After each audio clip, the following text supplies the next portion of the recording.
नमस्कार विद्यार्थी मित्रांनो, मिशन आरंभ ऑनलाईन शिष्यवृत्ती तासिका इयत्ता 8वी या अंतर्गत आज आपण मराठी विषयाची तासिका घेणार आहोत.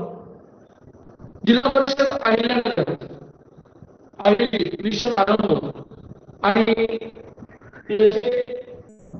सर्व आपले मुख्य कार्यकारी अधिकारी जिल्हा परिषद अहिल्यानगर माननीय भंडारी साहेब, त्यानंतर शिक्षणाधिकारी साहेब आणि ग्रामपंचायत समितीचे गट शिक्षणाधिकारी माननीय तुंबारे साहेब या सर्वांच्या प्रेरणेने आपण या ठिकाणी ऑनलाईन तासिका घेत आहोत. मी गोकुळ ठाकूर सावित्रीबाई फुले माध्यमिक विद्यालय महात्मा फुले प्रशिक्षण आणि माझ्याकडे मराठी विषय हा आलेला आहे. आपण मागच्या तासिकेला आठवत असेल 1 ऑगस्टला पहिली तासिका माझी झाली. त्यामध्ये आपण कार्यात्मक व्याकरणाचा काळ आणि क्रियापदांचे अर्थ हा घटक घेतला होता. सगळ्यांना माहिती आपण काळाचे उपप्रकार बघितले. तुम्हाला बोर्डाला परीक्षेला पुन्हा एकदा सांगतो की उपप्रकार विचारले जातात. एखादं उदाहरण दिलं जातं आणि त्याच्यावरून तुम्हाला काळ विचारला जातो. क्रियापदाचे अर्थ सुद्धा आपण पाहिले.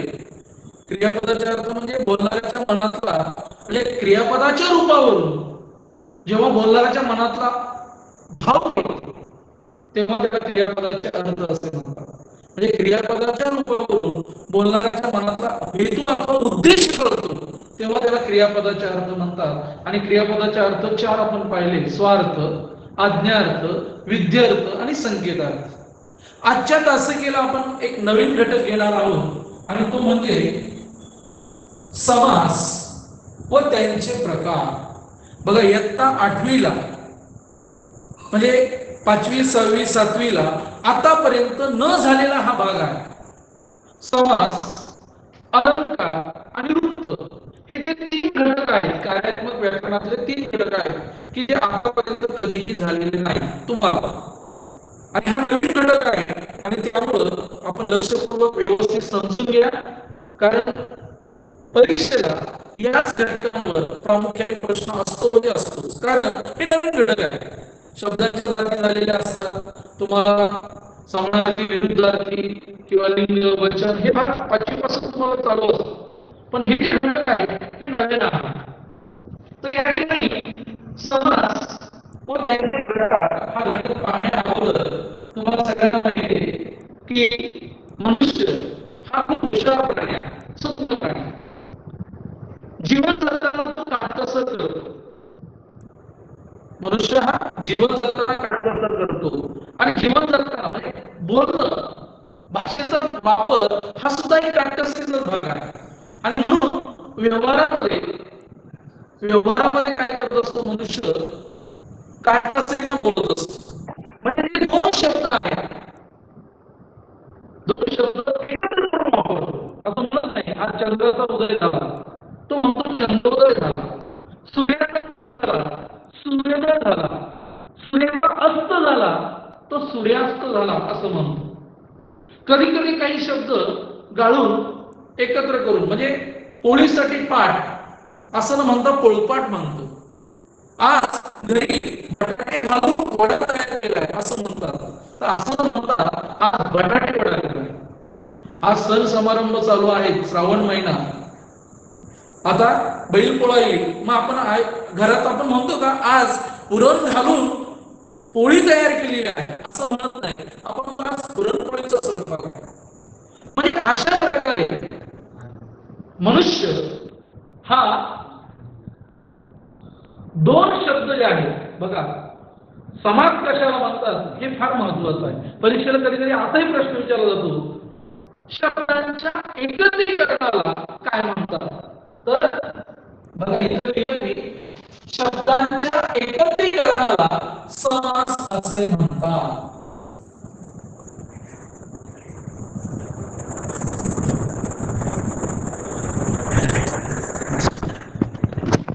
शब्दांच्या एकत्रीकरणाला समास असे म्हणतात. आणि सगळ्यात महत्वाचं बघा हा समास आहे.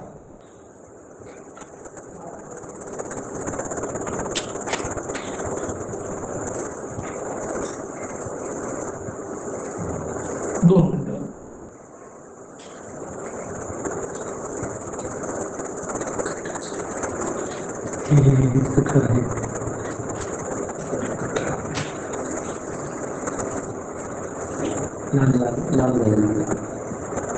माईच्या शेजारचं शेजारचं माईक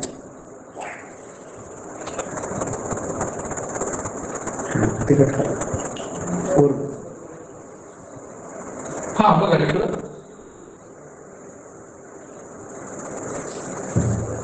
समास म्हणजे काय?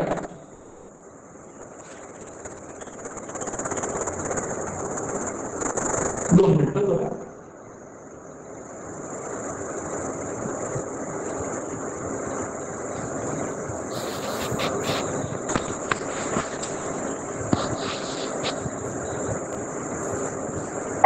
बघा या ठिकाणी थोडं तांत्रिक अडचण आहे, जरा हे आलंय स्क्रीनवर. दोनच मिनिटं बघा.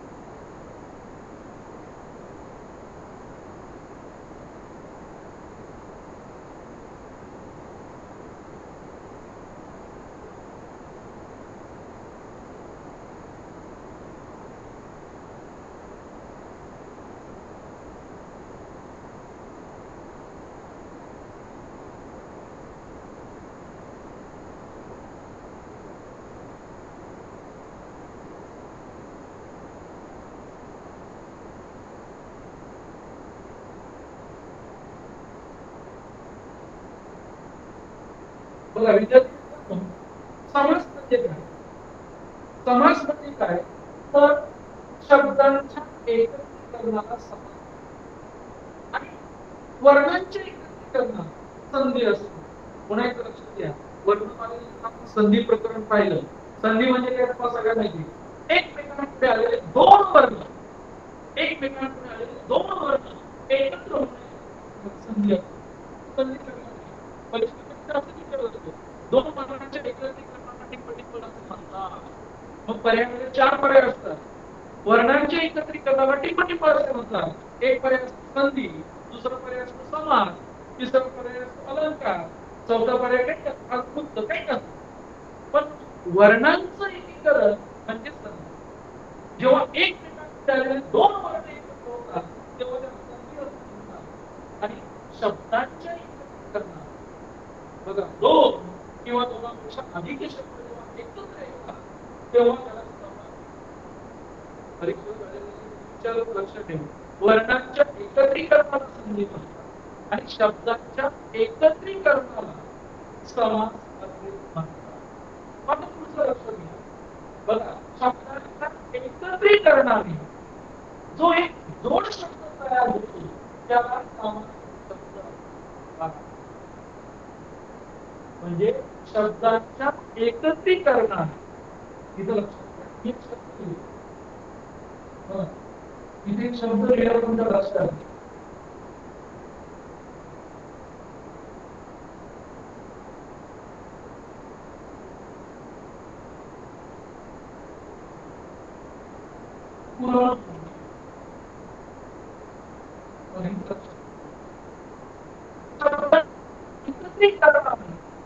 दोन शब्द आहे बघा, पुरण आणि पोळी असे दोन शब्द आहेत. म्हणजे पुरण आणि पोळी हे दोन शब्द आहेत.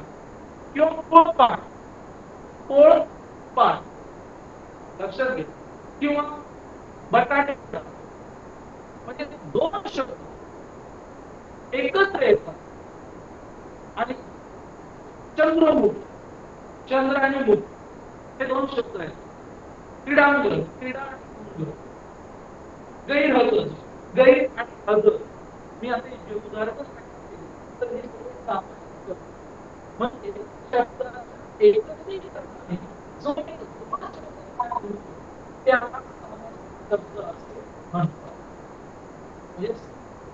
लक्षात घ्या, समास या प्रकरणामध्ये दोन गोष्टी महत्त्वाच्या.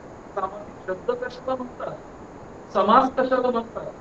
शब्दांच्या एकत्रीकरणाला समास असे म्हणतात. आणि मग शब्दांच्या एकत्रीकरणाने जो एक जोड शब्द तयार होतो त्याला सामासिक शब्द असे म्हणतात. पुन्हा एकदा लक्षात घ्या,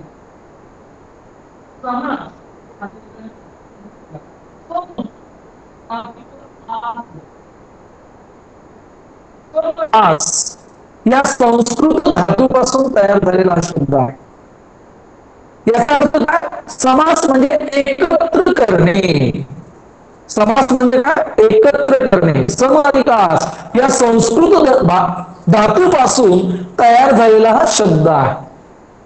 आता पुढचा महत्वाचा मुद्दा आहे, मग आपल्याला समास म्हणजे काय कळलं, सामासिक शब्द म्हणजे काय कळलं. समास म्हणजे काय, शब्दांच्या एकत्रीकरणाला समास असे म्हणतात. सामासिक शब्द म्हणजे काय, शब्दांच्या एकत्रीकरणाने जो जोड शब्द तयार होतो त्याला आपण सामासिक शब्द असे म्हणतात. आणि आता पुढचा महत्वाचा भाग आहे समासाचा विग्रह. सामासिक विग्रह म्हणजे तो सामासिक शब्द कोणत्या शब्दापासून तयार झालेला आहे हे स्पष्ट करण्यासाठी आपण फोड करून सांगतो. फोड करून दाखवण्याच्या पद्धतीला विग्रह असे म्हणतात. हा फार महत्वाचा आहे.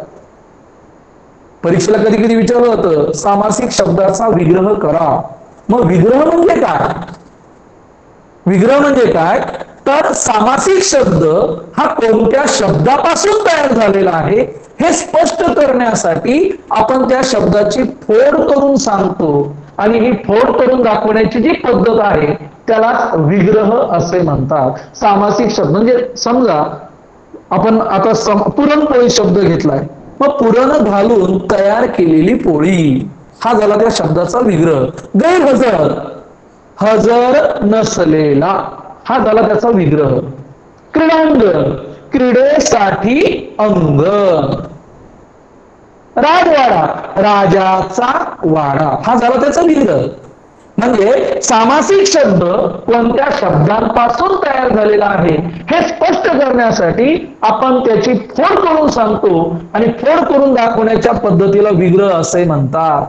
पुन्हा एका शॉर्टकट मध्ये सोप्या भाषेत सांगायचं म्हणजे काय, तर विग्रह म्हणजे सामासिक शब्दाचं कमीत कमी शब्दात केलेलं स्पष्टीकरण. विग्रह म्हणजे काय, सामासिक शब्दाचे कमीत कमी शब्दात केलेलं स्पष्टीकरण म्हणजे विग्रह. म्हणजे आपल्याला समासामध्ये समास, सामासिक शब्द आणि विग्रह या तीन कन्सेप्ट क्लिअर झाल्या पाहिजे. फार महत्वाचे आहे. संधी प्रकरणामध्ये आपण काय पाहिलं, एकमेकांपुढे आलेले दोन वर्ण, एकमेकांपुढे आलेले दोन वर्ण जेव्हा एकत्र येतात तेव्हा त्याला आपण संधी असे म्हणतो. आणि दोन शब्द जेव्हा एकत्र येतात म्हणजे शब्दांच्या एकत्रीकरणाला संधी असे समास असे म्हणतात. वर्णांच्या एकत्रीकरणाला संधी म्हणतो आपण आणि शब्दांच्या एकत्रीकरणाला आपण समास असे म्हणतो. म्हणजे शब्दांच्या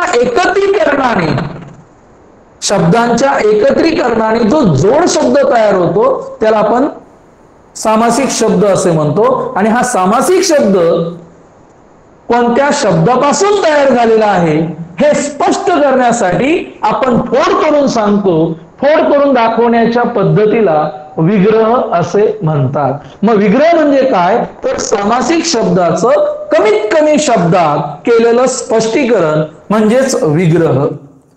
लक्षात ठेवा. आता पुढचा महत्वाचा मुद्दा आहे की सामासिक शब्दात कमीत कमी दोन शब्द असावे लागतात. त्यातील कोणत्या शब्दाला प्राधान्य असतं यावरून त्या समासाचे प्रकार ठरतात. हे बघा, हे फार महत्वाचं आहे. म्हणजे सामासिक शब्दामध्ये कमीत कमी दोन शब्द असावे लागतात, त्याशिवाय तो सामासिक शब्द होणारच नाही. म्हणजे सामासिक शब्दामध्ये कमीत कमी 2 शब्द असावे लागतात आणि त्यातील कोणत्या शब्दाला प्राधान्य असतं. म्हणजे 2 शब्द म्हणजे पहिलं पद आपण त्याला म्हणतो आणि दुसरा शब्द त्याला दुसरं पद म्हणतो. पण आपल्या कोणत्या पदाला जास्त महत्व आहे त्यावरून या समासाचे प्रकार पडतात. म्हणजे समासाचे 4 प्रकार आहेत, हे लक्षात ठेवा विद्यार्थी मित्रांनो. समासाचे 4 प्रकार आहेत. आपण आधी 4 प्रकाराचे नाव बघू. पहिला प्रकार आहे अव्ययभाव समास, दुसरा प्रकार आहे तत्पुरुष समास, तिसरा प्रकार आहे द्वंद्व समास आणि चौथा प्रकार आहे बहुव्रीही समास. आता परीक्षेला समजा एखादा शब्द आला, परीक्षेला समजा असा शब्द आला गजानन, हा सामासिक शब्द कोणत्या प्रकाराचा आहे किंवा गजानन हा सामासिक शब्द खालीलपैकी कोणत्या प्रकारात मोडतो. मग हे 4 पर्याय दिले: अव्ययभाव समास, तत्पुरुष समास, द्वंद्व समास, बहुव्रीही समास. म्हणजे आपल्याला या 4 प्रकारामध्ये गजानन नेमकं कोणता आहे हे कसं कळेल? जोपर्यंत आपण एक एक प्रकार कसा आहे किंवा तो शब्द कोणत्या सामासिक प्रकारातला आहे कळत नाही तोपर्यंत कळणार नाही. आणि म्हणून आपण हे बघणार आहोत. म्हणजे समासाचे प्रकार 4 आहेत, हे फार महत्वाचं आहे. अव्ययभाव समास, तत्पुरुष समास, द्वंद्व समास आणि बहुव्रीही समास. आज आणि उद्या 2 दिवस आपलं हे समास प्रकरण चालणार आहे. त्याच्यामुळे आज आपण फक्त पहिले 2 प्रकार बघणार आहोत. 2 किंवा 3 आज होती. उद्या मात्र चौथा प्रकार किंवा राहिला तो तिसरा. आणि सगळ्यात महत्वाचं उद्या आपण उदाहरणांची प्रॅक्टिस करणार आहोत.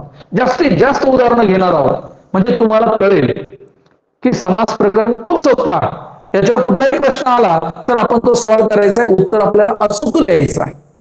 तर या पद्धतीने आता बघा, जसं संधीचे प्रकार मी आता बघा पॅरलल ध्वनी सांगतोय म्हणजे तुमचं संधी प्रकरण सुद्धा पक्क होईल. म्हणजे संधीचे सुद्धा मुख्य 3 प्रकार पडतात. एक स्वर संधी, 2 व्यंजन संधी आणि 3 विसर्ग संधी. संधीचे 3 प्रकार पडतात. तसे समासाचे किती आहेत? 4 प्रकार पडतात. कारण सामासिक शब्दामध्ये 2 महत्वाचे कमीत कमी 2 शब्द असावे लागतात. त्यातलं कोणतं पण महत्वाचं आहे त्यावरून त्याचे प्रकार. आता इथंच मी समजावून सांगतो तुम्हाला, मग पुढे जाऊ आपण. बघा अव्ययभाव समास. अव्ययभाव समासामध्ये काय? पहिले पद महत्वाचे असते. बघा पहिलं पद महत्वाचे असते. अव्ययभाव समासामध्ये पहिलं पद महत्वाचं असतं तेव्हा ते काय होतं? अव्ययभाव समास. दुसरे पद महत्वाचे असते. याचा अर्थ काय? पहिलं पद महत्वाचं आणि दुसरं पद हे गौण असतं. गौण म्हणजे कमी महत्वाचं असतं. पहिले पद महत्वाचे आणि दुसरे पद हे कमी महत्वाचं असतं तेव्हा कोणता समास होतो? अव्ययभाव समास. बघा परीक्षेला असाही प्रश्न विचारला होता. पहिले पद महत्वाचे व दुसरे पद गौण असते तेव्हा टिंब समास होतो. तेव्हा आपल्याला सांग होतो. दुसरं पद महत्वाचं आणि पहिलं पद हे कमी महत्वाचं म्हणजे गौण असतं तेव्हा टिंब प्रकार होतो. तर तेव्हा होतो तत्पुरुष समास. आता द्वंद्व समासामध्ये काय असतं बघा, दोन्ही पद ही महत्वाची असतात. द्वंद्व समासामध्ये दोनही पद महत्वाचे असतात तेव्हा तो द्वंद्व समास होतो. आणि बहुव्रीही समासामध्ये काय असतं? बहुव्रीही समासामध्ये दोन्ही पद महत्वाची नसून तिसऱ्या पदाचा बोध होतो तेव्हा कोणता समास होतो? तेव्हा बहुव्रीही समास होतो. लक्षात ठेवा. म्हणजे हे 4 प्रकार मी थोडक्यात तुम्हाला सांगितले. आपण एक एक प्रकार व्यवस्थित विस्तृतपणे बघणार आहोत. फक्त महत्वाचं लक्षात ठेवा, समासाचे 4 प्रकार पडतात. एक अव्ययभाव समास, 2 तत्पुरुष समास, 3 द्वंद्व समास आणि 4 बहुव्रीही समास.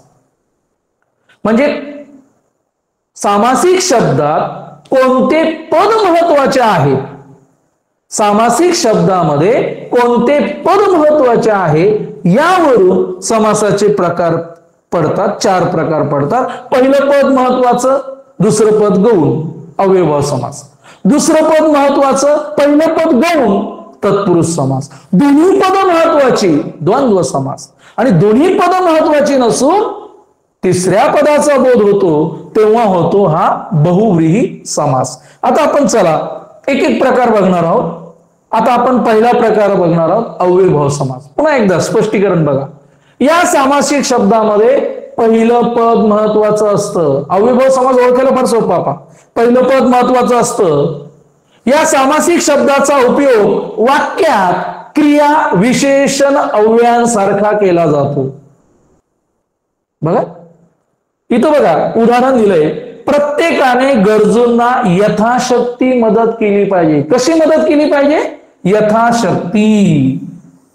म्हणजे यथाशक्ती हा वाक्यामध्ये क्रिया विशेषण अव्यय इथं आलेला आहे. क्रियाविशेषण अव्यय कशाला म्हणतात? आपल्याला शब्दांच्या जातीमध्ये झाले. क्रियापदाबद्दल विशेष माहिती सांगणाऱ्या शब्दाला क्रियाविशेषण अव्यय असे म्हणतात. मग क्रियाविशेषण अव्ययाचे पुन्हा 4 प्रकार पडतात. कालवाचक क्रियाविशेषण अव्यय, स्थलवाचक क्रियाविशेषण अव्यय, ऋतुवाचक क्रियाविशेषण अव्यय, आणि चौथा प्रकार आहे परिमाणवाचक किंवा संख्यावाचक. म्हणजे अव्ययभाव समास पहिलं पद महत्वाचं आहे. सामासिक शब्दाचा उपयोग वाक्यामध्ये क्रिया विशेषण अव्ययांसारखा केला जातो आणि म्हणूनच त्याला नाव पडलेले अव्ययभाव समास. बघा हे सामासिक शब्द क्रिया विशेषण अव्ययांसारखा उपयोग होत असल्यामुळे त्यांना अव्ययभाव समास असे म्हणतात. आणखीन एक महत्वाचं, या सामासिक शब्दांना संस्कृत आणि फारसी या भाषेतले उपसर्ग लागतात. हे फार महत्वाचं आहे. या अव्ययभाव समासामध्ये संस्कृत आणि फारसी. आता संस्कृत म्हणजे संस्कृत म्हणजे यथा,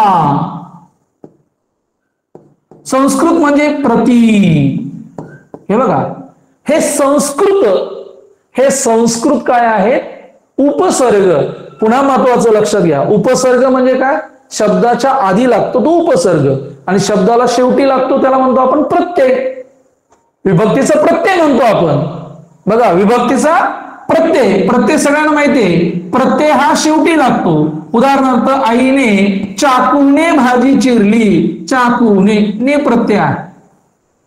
बघा चाकूने ने प्रत्यय आहे म्हणजे हा प्रत्यय झाला. आणि इथं समजा म्हटलं प्रतिदिन इथं हा प्रति हा पहिला झाला. प्रतिदिन, प्रतिक्षण. लक्षात घ्या हा उपसर्ग आहे. यांना उपसर्ग असं म्हणतात. लक्षात घ्या हे उपसर्ग आहे. म्हणजे अव्ययभाव समास. इथं उदाहरणं दिलेत बघा. आजन्म, प्रतिदिन, आमरत, यथाशक्ती, बिनतक्रार, गैरशिस्त.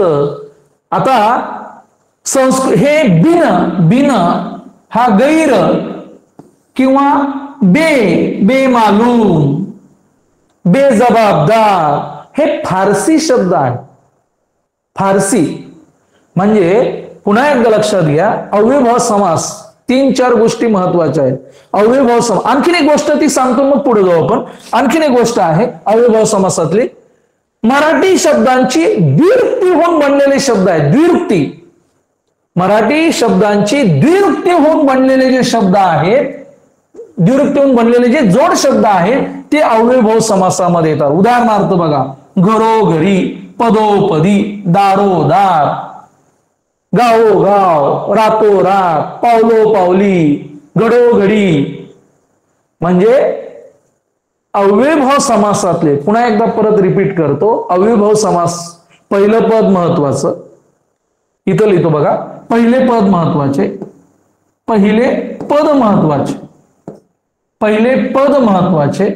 दुसरा महत्वाचा मुद्दा या अव्ययभाव समासाचा क्रियाविशेषण अव्ययांसारखा उपयोग होतो, क्रियाविशेषण अव्ययांसारखा वापर होतो.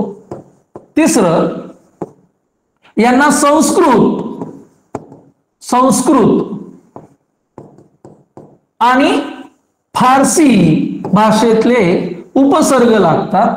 आणि चौथं, द्विरुक्ती. मराठी भाषेमध्ये बघा द्विरुक्ती आत्ताच लिहिलंय बघा, द्विरुक्ती होऊन बनलेले जोड शब्द हे अव्ययभाव समासामध्ये असतात. म्हणजे अव्ययभाव समास ओळखायला फार सोपा. तुम्हाला जर आलं पावलो पावली तर लगेच डोळे झाकून सांगायचं की हा अव्ययभाव समास आहे.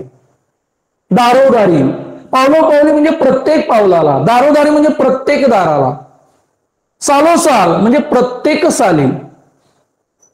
लक्षात घ्या. जागोजागी म्हणजे प्रत्येक जागी, घडोघडी म्हणजे प्रत्येक घडीला. याचा अर्थ लक्षात घ्या. गावोगावी म्हणजे प्रत्येक गावाला. म्हणजे अव्ययभाव समास ओळखायला फार सोपा आहे. तुमचा आता अव्ययभाव समास चुकायला नको. जर संस्कृत उपसर्ग असतील, आमरण, आ म्हणजे काय, पासून किंवा पर्यंत, आमरण मरणापर्यंत, आजन्म जन्मापासून. लक्षात घ्या. त्यानंतर बिनतक्रार किंवा गैरहजर, बेमालूम हे फारसी आहेत. बेजबाबदार, जबाबदार, गैरहजर, हजर नसलेला. म्हणजे हे फार महत्वाचं आहे की संस्कृत आणि फारसी भाषेतले त्यांना उपसर्ग लागतात. आणि सगळ्यात महत्वाचं द्विरुक्ती, ज्या शब्दांचे द्विरुक्ती म्हणजे डबल, पदोपदी म्हणजे प्रत्येक पदाला, दारोदारी म्हणजे प्रत्येक दारी, घरोघरी म्हणजे प्रत्येक घरी, म्हणजे घर घर, पद पद, दार दार, द्विरुक्ती झालाय बघा. आणि सगळ्यात महत्वाचं ओ, इथं ओ, पदोपदी, दारो ओ, घरो घरी, पावलो पावली. म्हणजे हे लक्षात घ्या. तर अव्ययभाव समास हा ओळखायला फार सोपा आहे. मग परीक्षेला याच्यावर कसा प्रश्न विचारला जातो? एक तर काय, खालील पर्यायातील अव्ययभाव समासाचं उदाहरण ओळखा. मग 4 शब्द दिलेले असतात. मग त्यामध्ये तुम्हाला लक्षात आलं पाहिजे की 4, समजा परीक्षेला एखादा प्रश्न विचारला की खालील पर्यायातील अव्ययभाव समासाचं उदाहरण कोणतं, आणि 4 पर्याय दिला आपल्याला, समजा दिला 4 पर्याय दिला, याच्यामध्ये लिहिलं गैर हजर,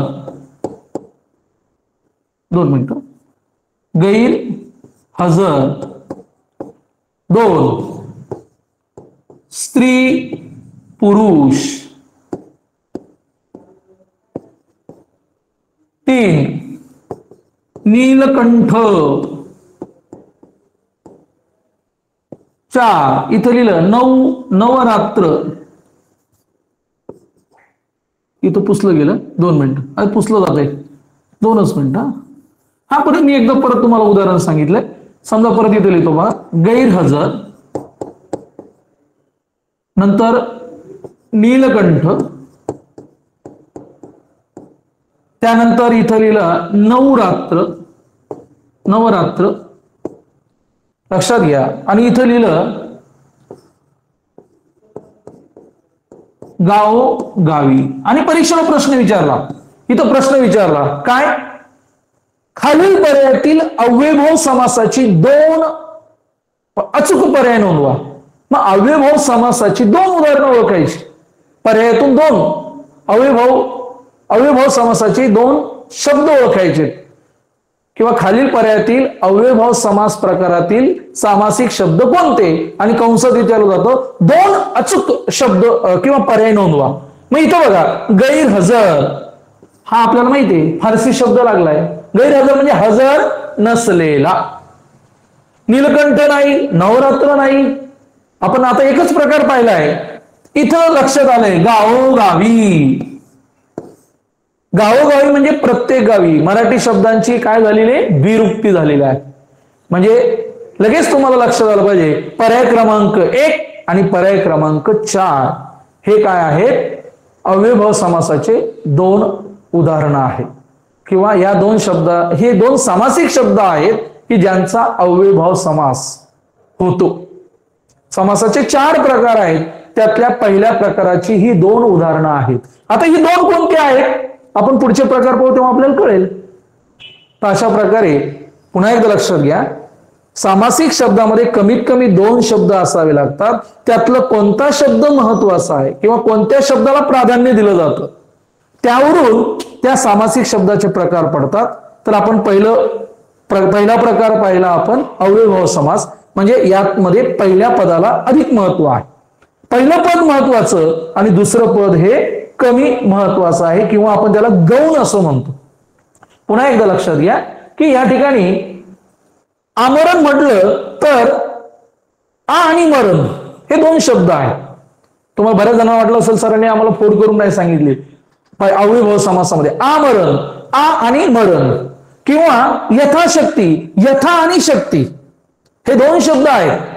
यातले जे पहिले शब्द जे आहेत यांना महत्व आहे. आ म्हणजे आमरण म्हणजे मरेपर्यंत, यथाशक्ती म्हणजे शक्तीप्रमाणे, यथा म्हणजे प्रमाणे, हा संस्कृत शब्द आहे, संस्कृत उपसर्ग आपण ज्याला म्हणतो. त्यानंतर दररोज म्हणजे दर आणि रोज, दर आणि रोज म्हणजे प्रत्येक दिवशी. दर हा फारसी शब्द आहे. दर, दर म्हणजे प्रत्येक रोजी किंवा प्रत्येक दिवशी. गैरहजर, गैर आणि हजर हे 2 शब्द आहेत. गैर हा सुद्धा फारसी उपसर्ग आहे. तर अशा प्रकारे म्हणजे अव्ययभाव समास हा तुमचा एकदम क्लिअर झाला असेल. आता आपण चालूया पुढच्या प्रकाराकडे. पुढचा प्रकार आहे तत्पुरुष समास. हा फार महत्वाचा आहे. तत्पुरुष समास केव्हा होतो हे आधी लक्षात घ्या. यामध्ये तत्पुरुष समासामध्ये दुसरं पद महत्वाचं असतं आणि पहिलं पद हे गौण असतं, तेव्हा तत्पुरुष समास होतो. किंवा ज्या सामासिक शब्दातले दुसरे पद महत्वाचे असते आणि अर्थाच्या दृष्टीने गाळलेला शब्द किंवा विभक्ती प्रत्यय विग्रह करताना घालावा लागतो, त्यास तत्पुरुष समास असे म्हणतात. हे बघा, हे फार महत्वाचं आहे. म्हणजे ज्या समासातील दुसरं पद महत्वाचं आहे आणि अर्थाच्या दृष्टीने गाळलेले शब्द किंवा विभक्ती प्रत्यय विग्रह करताना घालावा लागतो, त्यास तत्पुरुष समास असे म्हणतात. आता आपण त्याची उदाहरणं बघणार आहोत, त्याचे उपप्रकार बघणार आहोत. तत्पुरुष समासाचे उपप्रकार आपण बघणार आहोत. परीक्षेला तुम्हाला उपप्रकार विचारले जात नाही. आपण आता इथं शिकतोय, पण आपल्याला शिकल्यामुळं काय होईल, त्या सगळ्यांचं एकच उत्तर लिहायचंय आपल्याला, तत्पुरुष समास. बघा, तत्पुरुष समास पहिला प्रकार बघा, विभक्ती तत्पुरुष. म्हणजे समासाचा विग्रह करताना एका पदाचा दुसऱ्या पदाशी असलेला संबंध ज्या विभक्ती प्रत्ययाने दाखवला जातो त्याच विभक्तीचे नाव त्या समासाला दिलं जातं. बघा इथं भक्तिवश, भक्तीने वश ने. तृतीय तत्पुरुष. तुम्हाला समजा परीक्षेला शब्दाला भक्तिवश, तुम्ही फक्त भक्तीने वश ने म्हणजे समासाचा विग्रह करताना एका पदाचा दुसऱ्या पदाशी असलेला संबंध दाखवताना ज्या विभक्तीचा प्रत्यय लागला त्याचं नाव त्याला दिलं जातं. भक्तिवश, भक्तीने वश, मेंढवाडा, मेंढ्यांसाठी वाडा. चतुर्थी मेंढवाडा, मेंढवाडा म्हणजे मेंढी आणि वाडा, मेंढ्यांसाठी वाडा. ऋणमुक्त, ऋण आणि मुक्त, ऋणातून मुक्त. पंचमी तत्पुरुष. राजपुत्र. बघा, राजपुत्र म्हणजे या ठिकाणी 2 शब्द, राज आणि पुत्र. राजाचा पुत्र म्हणजे तुमच्या लक्षात येईल तोंडपाठ, तोंड आणि पाठ, तोंडाने पाठ. क्रीडांगण, क्रीडा आणि अंगण, क्रीडेसाठी अंगण. हे सगळे उदाहरण तत्पुरुष समासाचे आहेत. विभक्ती तत्पुरुष जरी असला तरी त्याचा प्रकार आपण फक्त माहितीसाठी तुम्हाला सांगितलं की समासाचा विग्रह करताना एका पदाचा दुसऱ्या पदाशी असलेला संबंध ज्या विभक्ती प्रत्ययाने दाखवला जातो त्याच विभक्तीचं नाव त्यात. मग इथं बघा, तृतीय तत्पुरुष, चतुर्थी, ऊन प्रत्यय. आपल्याला सगळ्यांना माहितीये विभक्तीचे प्रत्यय. प्रथमा सगळ्यांना माहिती, विभक्तीचे 8 प्रकार पडतात आणि त्यांना संस्कृत मधले 8 नाव आहेत. पहिलं तिसरं प्रकरण आहे विभक्ती. विभक्ती, तो तक्ता पाठ झाला पाहिजे. प्रथमामध्ये एक वचन अनेक वचनात कोणते प्रत्यय आहेत, द्वितीयामध्ये कोणते आहेत, तृतीयामध्ये कोणते आहेत. द्वितीय म्हटलं की सलाते सलानाते, तृतीय म्हटलं की नेशी निशी, चतुर्थी म्हटलं की सलाते सलानाते, पंचमी ऊन हून, सप्तमी तई, षष्टी चाचीचे चेचाची, सप्तमी तहिया, आणि आपण अष्टमी म्हणत नाही, त्याला संबोधन म्हणतो. आणि त्याच्यामध्ये अनेक वचनामध्ये नो, मुलांनो, हाक मारणे आपण ज्याला म्हणतो, त्याचा कारकर्ता आहे हाक मारणे. तर हा तक्ता तुमचा पाठ झाला पाहिजे, प्रत्येकाचे कारकर्ता आपल्याला माहिती पाहिजे. तर अशा प्रकारे तत्पुरुष समास, ज्या समासामध्ये दुसरं पद महत्वाचं आहे आणि अर्थाच्या दृष्टीने गाळलेले शब्द किंवा विभक्ती प्रत्यय त्या ठिकाणी घालावा लागतो. लक्षात घ्या, मागच्या पुन्हा मागे जाऊ आपण. बघा, ज्या समासातील दुसरे पद महत्वाचे आणि अर्थाच्या दृष्टीने गाळलेला शब्द किंवा विभक्ती प्रत्यय हा विग्रह करताना घालावा लागतो, तेव्हा त्यास तत्पुरुष समास असे म्हणतात. त्याचा पहिला प्रकार आपण पाहिला, विभक्ती तत्पुरुष. बघा, दुसरा प्रकार कर्मधारय समास. तुम्हाला परीक्षेला कर्मधारय पर्याय येणार नाही, तिथं तुम्हाला तत्पुरुषच लिहायचंय, पण उपप्रकार तुम्हाला माहिती असते की पटकन लक्षात येईल. बघा, ज्या तत्पुरुष समासातली दोन्ही पद एकाच विभक्तीमध्ये असतात, म्हणजे प्रथमा विभक्ती, म्हणजे कुठलाही प्रत्यय नसतो. प्रथमा म्हटलं की तुम्हाला माहिती आहे कुठलाही प्रत्यय नाही. म्हणजे ज्या तत्पुरुष समासातील दोन्ही पद एकाच विभक्तीमध्ये म्हणजे प्रथमा विभक्तीमध्ये असतात, तेव्हा कर्मधारय समास असे म्हणतात. इयत्ता 10वीला आहे, 10वीला हे प्रकरण आहे समास. तिथं मात्र उपप्रकार विचारले जातात, तिथं कर्मधारय लिहावं लागतं. आपल्याला इथं कर्मधारय लिहायचं नाही, आपण तत्पुरुषच लिहिणार आहोत. बघा, नीलकमल, निळे असे कमल, घननील, निळा असा घन, चंद्रमुख, चंद्रासारखे मुख, विद्याधन, विद्या हेच धन, महादेव, महान असा देव. म्हणजे तुमच्या इथं लक्षात येईल की इथं दोन्ही पद एकाच विभक्तीमध्ये. बघा, निळे आणि कमळ एकाच विभक्तीमध्ये, निळा आणि घन. शिवाय यातलं पहिलं पद विशेषण आहे आणि दुसरं पद हे नाम आहे. लक्षात घ्या,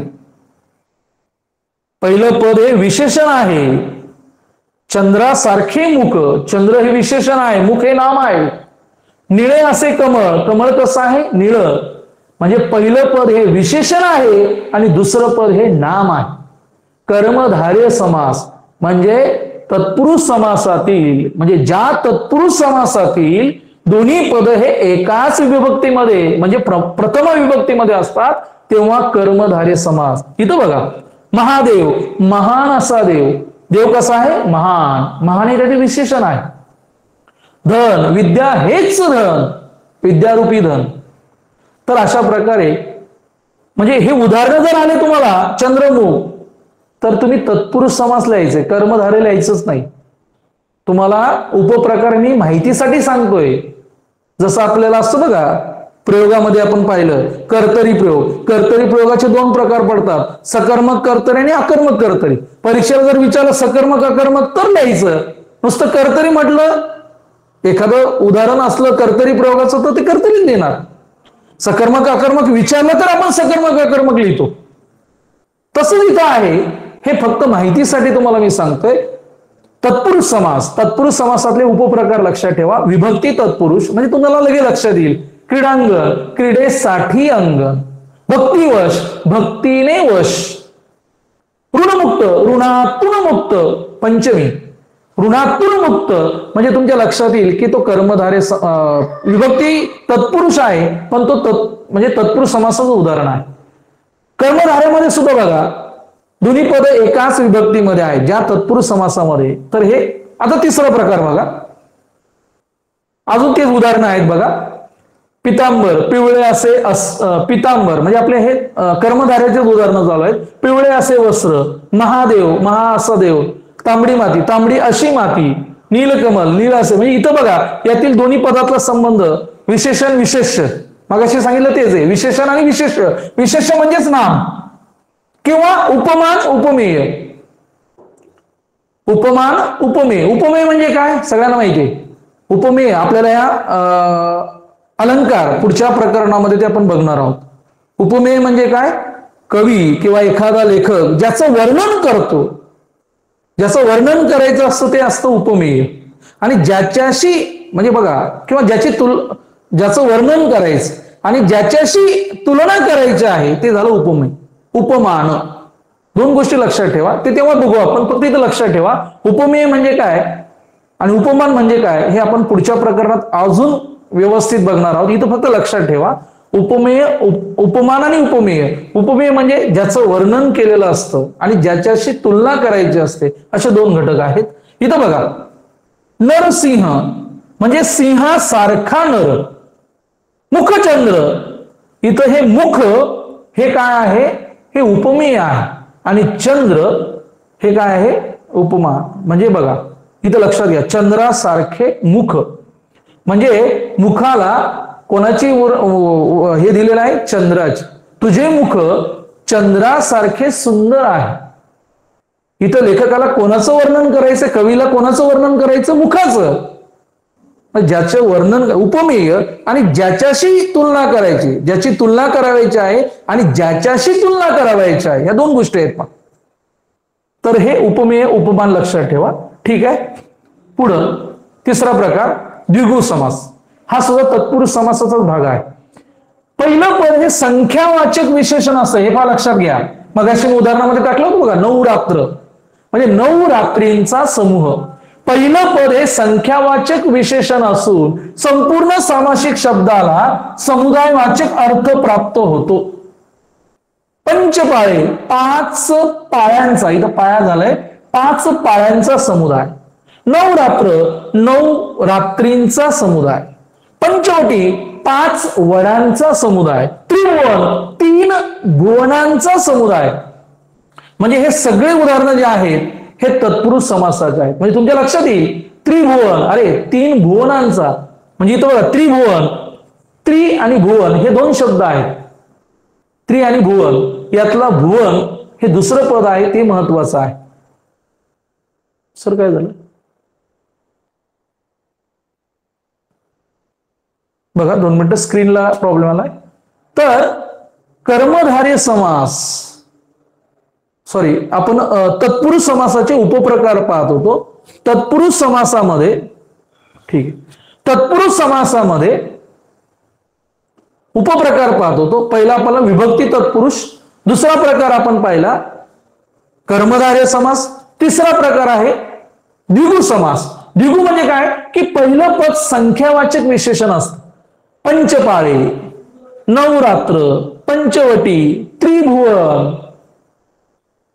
म्हणजे तुमच्या लक्षात येईल की हे जर असेल संख्यावाचक असेल तर तो काय आहे? तो तत्पुरुष समासाचाच प्रकार आहे. लिहिताना तत्पुरुषच म्हणायचं. पुढचा उपप्रकार आहे त्याचा तत्पुरुष समासाचा मध्यम पदलोपी समास. या सामासिक शब्दातील पहिल्या पदाचा दुसऱ्या पदाशी संबंध दाखवणारी मधली काही पद ही लोप पावलेली असतात. बघा, या सामासिक शब्दातील पहिल्या पदाचा दुसऱ्या पदाशी, बघा, वांगी पोहे म्हणजे वांगी घालून केलेले पोहे, वांगी पोहे. साखर भात, साखर घालून केलेला भात. लंगोटी मित्र, लंगोटी घालत असल्यापासूनचा मित्र. घोडेस्वार, घोडा असलेला स्वार. पुरणपोळी, पुरण धरून तयार केलेली पोळी. म्हणजे हे सगळे उदाहरण कशाचे आहेत? तत्पुरुष समासाचे आहे. पुरणपोळी, पुरण घालून तयार केलेली पोळी. साखर भात, साखर घालून तयार केलेला भात. म्हणजे या सामासिक शब्दातील पहिल्या पदाचा दुसऱ्या पदाशी संबंध दाखवणारी मधली काही पदं लोप पावलेली असतात. इथं बघा, वांगी पोळी म्हणजे वांगे घालून तयार केलेले पोहे. साखर घालून तयार केलेला भात. लंगोटी मित्र म्हणजे लंगोटी घालत असल्यापासूनचा मित्र. तुम्ही म्हणाल तर 2 कोणते? साखर आणि भात, लंगोटी मित्र, घोडे आणि स्वार, पुरण आणि पोळी, हे 2 पद आहेत. त्यातलं दुसरं पद महत्वाचं आहे, तेव्हा त्याला काय म्हणतात? मध्यम पदलोपी. याचा अर्थ हा तत्पुरुष समास आहे. हा तिसरा प्रकार आहे. आपण तिसऱ्या प्रकाराकडे नाही जात, आपण 2 प्रकार इथं बघितलेले आहेत. पुन्हा एकदा सांगतो विद्यार्थी मित्रांनो, समास हे प्रकरण जे आहे हे अतिशय सोपं आहे, फक्त समजून घ्या. समजून घेतलं तर काही अडचण नाही.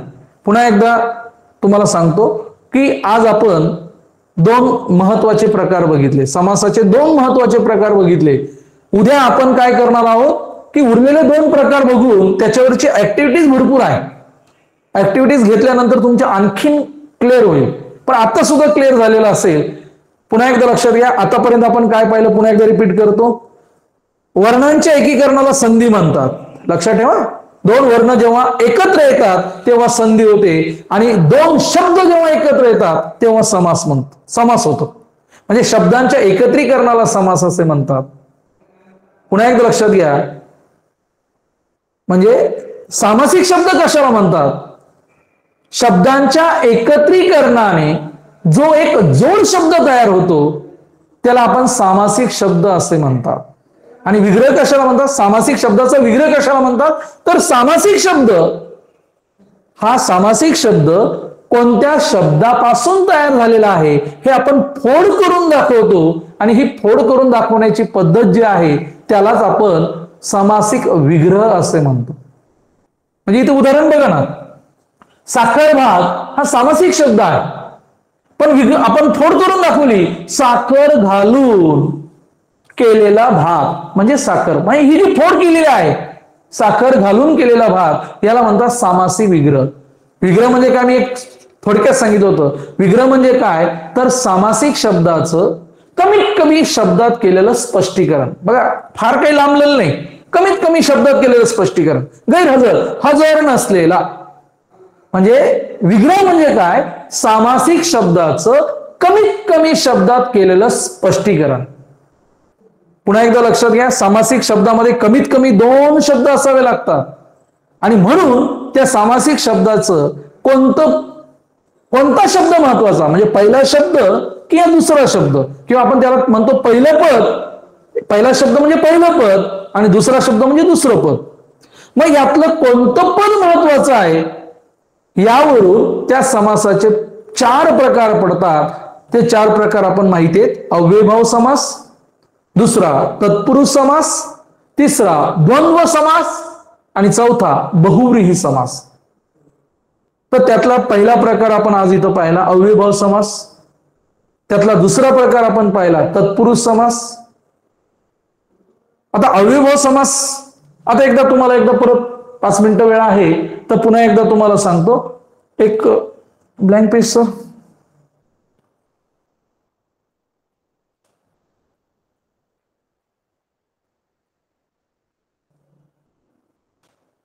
दोन.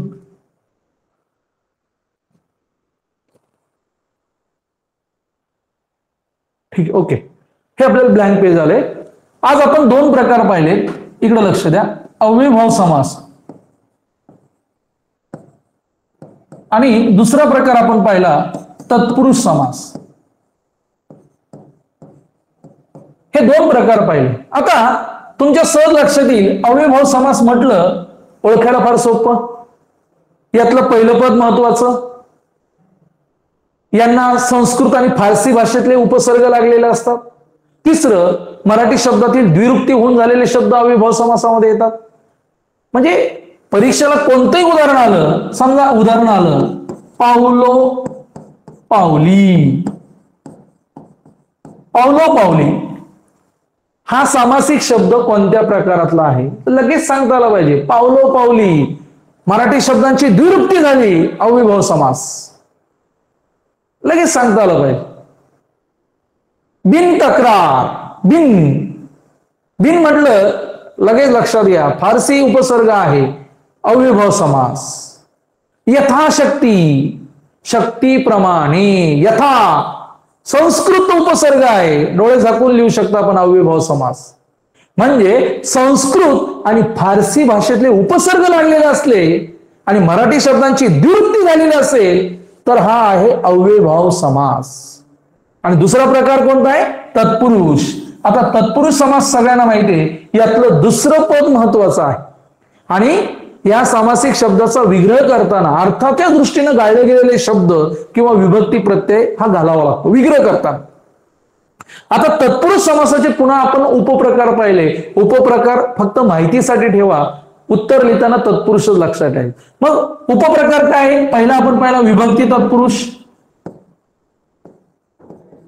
विभक्ती तत्पुरुष बघा, विभक्ती तत्पुरुष म्हणजे इथं लिहिलं भक्तिवश, भक्तीने वश. पोळपाट बघा, पोळपाट, पोळ्यांसाठी पाठ. ऋणमुक्त, ऋणातून मुक्त. हे सगळे तत्पुरुष समासाचे आहे. पण विभक्तीचा प्रत्यय घातला म्हणून याला विभक्ती तत्पुरुष असे म्हणतात. विभक्ती तत्पुरुष. दुसरा प्रकार काय पाहिला आपल्याला? लक्षात घ्या, दुसरा प्रकार जो पाहिला कर्मधार्य म्हणजे उपप्रकार तत्पुरुष समासामधला कर्मधार्य. कर्मधार्य म्हणजे काय की दोन्ही विभक्तीचा म्हणजे या समासामध्ये काय होतं, उपप्रकारामध्ये तत्पुरुष समासाच्या ज्या प्रकारामध्ये फोड करताना, विग्रह करताना दोन्ही पद हे एकाच विभक्ती म्हणजे प्रथम विभक्तीमध्ये असतात, तेव्हा ते कर्मधार्य. आपण पाहिलं एकाच याच्यात नीलकमल, निळे असे कमळ, महादेव, महान असा देव, तांबडी माती, तांबडी अशी माती. तांबडी आणि माती दोन्ही एकाच विभक्ती म्हणजे प्रथमा विभक्तीमध्ये आहे. आणि सगळ्यात महत्वाचं पहिलं पद हे विशेषण आहे आणि दुसरं पद हे विशेष किंवा नाम. विशेष म्हणजेच नाम, म्हणजे नामाबद्दल विशेष माहिती सांगणारा शब्द म्हणजे विशेषण. पितांबर म्हणजे पिवळे असे वस्त्र म्हणजे त्याला पितांबर म्हणून. अंबर म्हणजे वस्त्र, पिवळे असे अंबर, अंबर म्हणजे वस्त्र. आपल्याला माहिती पाहिजे. तिसरा प्रकार जो आपण पाहिला याच्यामध्ये कोणता पाहिला? द्विगु. बघा द्विगु म्हणजे पहिला शब्द हा संख्यावाचक विशेषण आहे. नवरात्र, नवरात्रींचा समुदाय. चौकोन, चार कोणांचा समुदाय. म्हणजे हा द्विगु समास आहे. संख्यावाचक विशेषण असतं पहिलं पद, संख्यावाचक द्विगु. आणि चौथा प्रकार आपण पाहिला मध्यम पदलोपी म्हणजे समास, या ज्या समासाचा विग्रह करताना म्हणजे गाळले गेलेले शब्द पुन्हा घालावे लागतात. वांगी पोही, वांगे घालून केलेले पोहे. डाळ वांगे, डाळ घालून तयार केलेलं वांग म्हणजे डाळ वांग. पुरणपोळी, पुरण घालून तयार केलेली म्हणजे पुरणपोळी. हा प्रकार कशाचा आहे? तत्पुरुष समासाचाच आहे, पण त्याला आपण मध्यम पदलोपी म्हणतो. आपल्याला उपप्रकार लिहायचे नाहीत, पुन्हा पुन्हा मी तेच सांगतोय. हे उपप्रकार 10वी साठी आहेत, पण तुम्हाला आत्ताच माहिती झाले पाहिजेत म्हणून तुमच्या कानावर. पण आपल्याला या चारही प्रकारातलं कोणतेही उदाहरण आलं तर लिहिताना उत्तर आपण तत्पुरुषच लिहिणार आहे. डाळ वांगे लिहिलं तरी तत्पुरुषच लिहिणार आहे. नवरात्र असलं तरी तत्पुरुष लिहिणार आहे. क्रीडांगण, क्रीडेसाठी अंगण तरी तत्पुरुषच लिहिणार आहे. लक्षात घ्या. म्हणजे अशा प्रकारे या ठिकाणी आपण समासाचे दोन प्रकार पहिल्यांदा दोन प्रकार इथं पाहिलेले आहेत, अव्ययभाव समास आणि तत्पुरुष समास. आता समासाचे उरलेले दोन प्रकार जे आहेत, द्वंद्व समास आणि बहुव्रीही समास, त्यांची उदाहरणं ती कशी ओळखायची, त्यांचं लक्षण काय, हे आपण उद्याच्या तासाला बघणार आहोत. तर आज घरी गेल्यावर तुम्ही म्हणजे किंवा तुम्ही घरीच आहात, पण घरी आता काय सराव करणार आहात तर किंवा लक्षात ठेवा 2017 पासून प्रत्येक मुलाकडे काय कलेक्शन असलं पाहिजे. 2017 पासून तर मागच्या वर्षीपर्यंत बोर्डाच्या ज्या प्रश्नपत्रिका आहेत त्या आपल्याकडे असल्या पाहिजेत. तुमच्याकडे नसतील तर तुमच्या शिक्षकांना सांगा. आणि त्या प्रश्नपत्रिकेमध्ये समासावर कोणकोणती उदाहरणं आलीत आतापर्यंत, कशी कशी आलीत ती नीट लिहून घ्या. जी मुलं प्रश्नपत्रिकांचा अभ्यास करतात त्यांना चांगले मार्क मिळतात. हे पुन्हा एकदा मी सांगतो, आणि त्याही बोर्डाच्या म्हणजे आपल्या परीक्षा परिषदेच्या. बघा परीक्षेला कधी कधी असा प्रश्न आपण सेट केलेला असतो की लक्षणं देतात आणि त्याच्यावरून ही कोणत्या समासाची लक्षणं आहेत. समजा असं म्हटलं या सामासिक शब्दाचा क्रियाविशेषणासारखा उपयोग केला जातो. या सामासिक शब्दाचा क्रियाविशेषण अव्ययासारखा उपयोग होतो. मराठी शब्दांची द्विरुक्ती गुण असलेले शब्द या सामासिक शब्दामध्ये असतात. या शब्दांना फारसी व संस्कृत भाषेतले उपसर्ग लागलेले असतात आणि यातले दोन्ही पद महत्वाची असतात. वरीलपैकी म्हणजे ही जी 4 लक्षणं मी सांगितली आणि परीक्षेला वर प्रश्न असतो खालीलपैकी किंवा खालील पर्यायातील कोणतं लक्षण हे अव्ययीभाव समासाचं नाही? मग तुम्ही काय लिहिणार? पर्याय क्रमांक 4. या समासामध्ये दोन्ही पद महत्वाची नसतात. तर अव्ययीभाव समासामध्ये पहिलं पद महत्वाचं असतं. म्हणजे पहिलं पद महत्वाचं आहे, बाकी तिन्ही बरोबरच होती, पण चौथं त्यांनी लक्षण चुकीचं टाकलं. दोन्ही पद महत्वाची नसतात. तर तसं नाही, अव्ययीभाव समास म्हटलं की पहिलं पद महत्वाचं आहे. तर अशा पद्धतीने म्हणजे कसाही प्रश्न फिरवला जाऊ शकतो. फक्त उदाहरणच असतं असं काही नाही, लक्षणावर पण येतं. तर तुम्ही असा नीट व्यवस्थित अभ्यास करा, प्रश्नपत्रिकांचा अभ्यास करा आणि सगळ्यात महत्वाचं 8वीच्या पुस्तकामध्ये समास प्रकरण नीट काढा. तुमचं समास प्रकरण काढा 8वीचं आणि त्यात वाचा, त्यात कोणती उदाहरणं आहेत ती बघा. 10वीचं 9वीचं पुस्तक बघा, तुमचे कोणी मित्र मैत्रिणी असतील त्याच्यात समासाची कोणती उदाहरणं आहेत त्याच्यावर, तत्पुरुष समासावर कोणती आहेत, अव्ययीभाव समासावर कोणते आहेत. तत्पुरुष समासामध्ये इथे उपप्रकार आहेत, आपल्या उपप्रकार असले तरी चालतील, पण ते आपण तत्पुरुष समास म्हणून ओळखणार आहोत. लक्षात. तर या ठिकाणी आज थांबू. सर्वांना शुभरात्री. धन्यवाद.